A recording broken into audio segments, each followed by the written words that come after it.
The NDP met at the Fairmont Hotel for election night. Although the circumstances were not ideal for the New Democrats, the atmosphere was electric.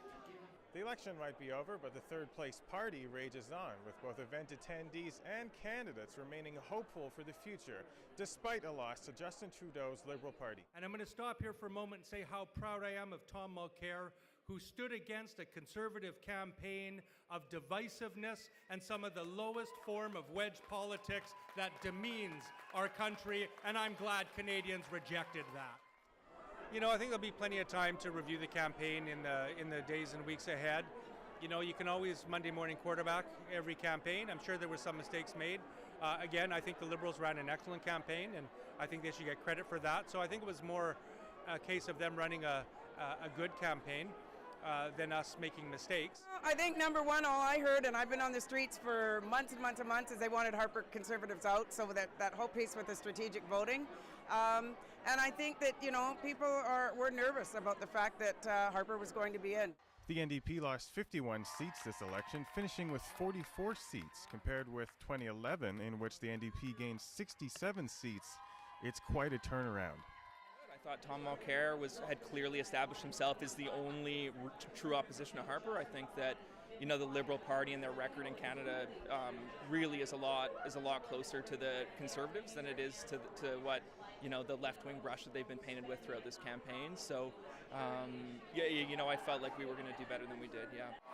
And the commitments that the Liberals made, I hope with all my heart that they actually will materialize for Canadians. And if not, New Democrats will be right there every step of the way to hold the Liberals to account. Exactly why the NDP lost is anyone's guess, but for many it's clear the New Democrats will be making some serious changes before 2019.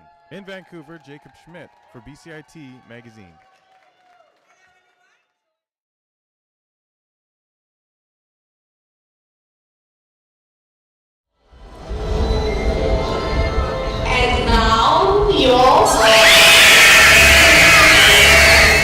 October has come again, and with it comes the annual citywide 600 volunteer Halloween celebration put on by the Vancouver International Halloween Festival Society and the International Health Council. As you can see behind me, part of Vancouver's annual Halloween celebration includes this parade filled with dancing ghouls and stormtroopers. Marching alongside the Galactic Visitors, a local club of dedicated phantom exterminators. It's a group that's been around for 5 years now. We all met randomly at Dan Aykroyd was in town for a signing of his Crystal Head vodka. And literally 5 or 6 guys, only a couple of them knew one another, so most of us didn't know one another, ran into one another at the event. They were all wearing their uniforms and all that, and yeah, the group formed. They're all homemade.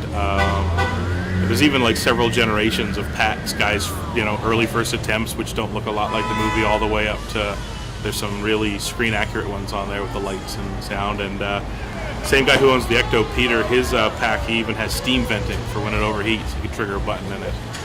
The second part of Halloween celebrations, the Expo.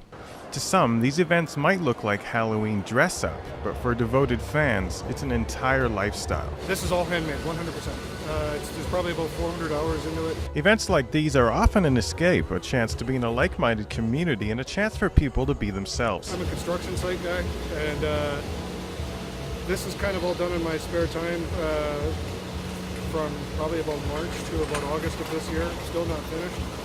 But, you know, if you like what you do, then you do it anyways, right? For now, these fans will have to wait until October 31st to dress up again. Jakob Schmidt in Burnaby for BCIT Magazine.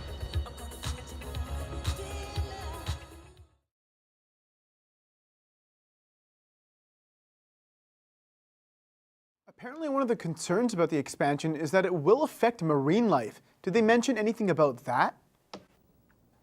Yes, the lawyers for the Tsleil-Waututh Nation did mention that the increased tanker traffic would disrupt the endangered killer whale population with things like increased ocean noise and obviously the constant danger of an oil spill. Back to you, Amar.